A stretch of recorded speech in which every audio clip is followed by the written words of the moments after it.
You can't transform yourself. You can't make yourself sane. You can't make yourself loving. You can't make yourself unselfish. And yet it's absolutely necessary that we be that way. It's absolutely necessary. If we are going to hand over the direction of nature to nature, which is what it comes to, it's absolutely necessary that we let go of ourselves, and it can't be done. Not by anything that we call doing it, acting, willing, or even just accepting things. You can't do it. Why? Because you don't really exist as that kind of a separate ego or personality. It's just an idea based on a phony feeling. So when it comes down to it, it's shocking news for us, for the human race, for our pride. You're only making a mess by trying to put things straight. You're trying to straighten out a wiggly world, and no wonder you're in trouble. So you can't do anything. So you can't transform yourself. And what can you do? What happens then if you actually realize you've come to a dead end? And the human race has come to a dead end, in my opinion. What then? What happens when you just wait? There's nothing you can do. You watch. And all you see is what goes on that is happening of itself. You're breathing, the wind is blowing, the trees are waving, your blood is circulating, your nerves are tingling. It's all going on of itself. But you know, that's you. That's the real you. The you that goes on of itself. It's not the symbol. It's not the person. It's you that's happening, as when you breathe. Yes, you can get the feeling that I am breathing by shoving your breath, but your breath goes on day in and day out without your doing anything about it or even thinking of it. The same way your brain is functioning without your forcing it.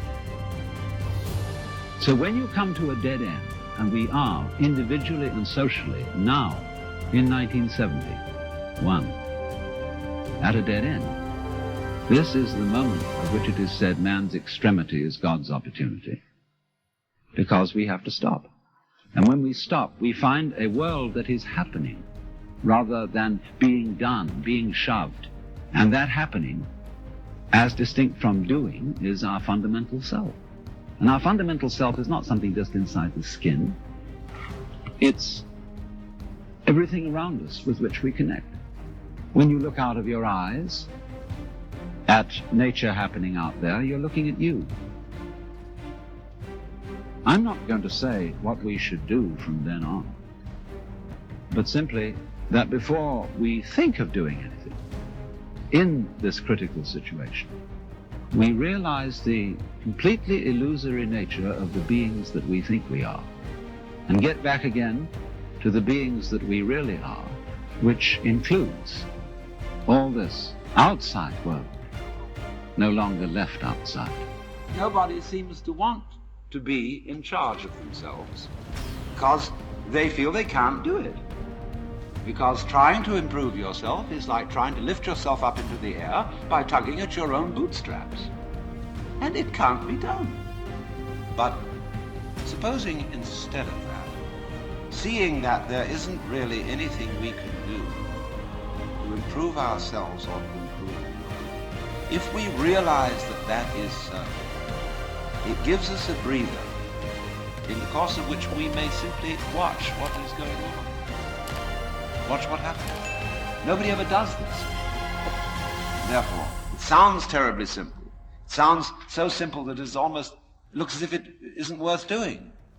Have you ever just watched? Watch what's happening and watch what you are doing by way of reaction to it. Just watch it happen. And don't be in a hurry to think you know what it is. In other words, people look at say, oh, that's the external world. Oh? How do you know? This real world is not spiritual. It is not material.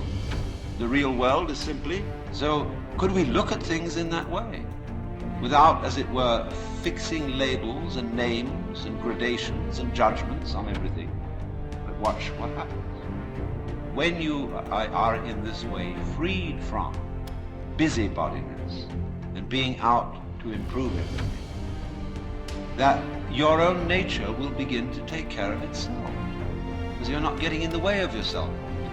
You will begin to find out that the great things that you do are really happenings. No great genius can explain how he does it. The fellow does something we can't understand. He surprises us. But you see, just in the same way, we cannot understand our own brains. Neurology knows relatively little about the brain, which is only to say that the brain is a lot smarter than neurology.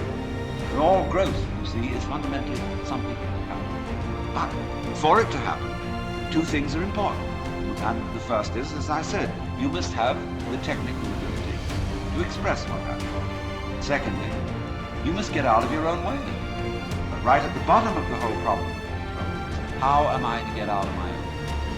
If I showed you a system, let's all practice getting out of our own way. When you see, in other words, that doing something about your situation is not good enough. When you see equally that trying not to do anything about it is not good enough. Where are you? Where do you stand? You do not know where your decisions are. They pop up like hiccups.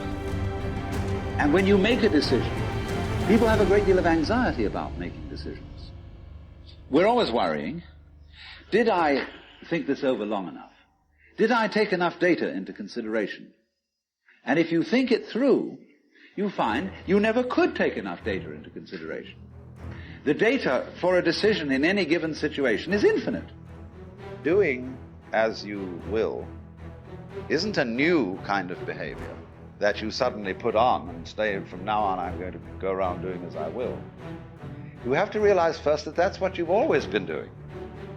So then, you get in the state of liberated or mystical consciousness, you very often feel that a hill is lifting you up as you walk up it. The ground seems to heave beneath your feet, and up you go. And you get this strange feeling of lightness, of effortlessness, walking on air, never a care, you know.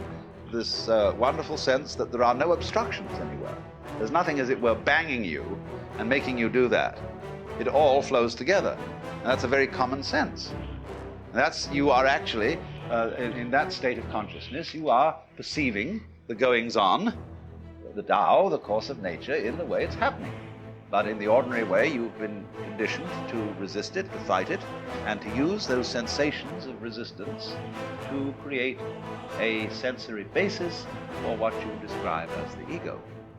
To take the risk of doing what we want, which will work, to the extent that we realize that what I want, basically, what I really want is what you want. And I don't know what you want. Surprised me.